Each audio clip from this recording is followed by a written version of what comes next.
Saya rasa sebenarnya lebih untung pun simpan emas gold bar ni.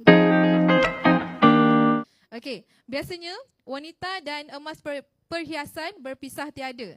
Apakah yang membuatkan Puan Ain untuk pilih emas 24 karat ataupun 99 berbanding dengan emas perhiasan? Soalan Pika tadi berkenaan dengan emas perhiasan. Okey, sebenarnya saya tak minat emas perhiasan. Kalau perasan saya tak pakai.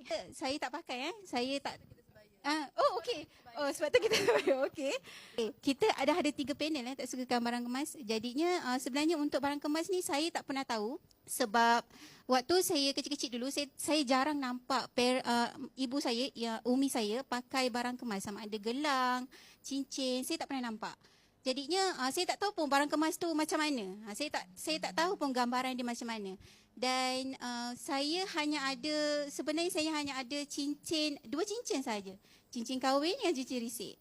Itu pun husband saya bagi. Tapi saya tak pakai jugalah. Sebab saya tak suka pakai. Okey, jadinya kalau tanya saya kenapa memilih, saya rasa bila saya dalam dunia emas ni, saya explore tentang emas 999 iaitu pelaburan, gold bar dan dinar. Saya rasa sebenarnya lebih untung pun simpan emas gold bar ni, gold bar dengan dinar ni. Sebab dia bersifat pelaburan kan.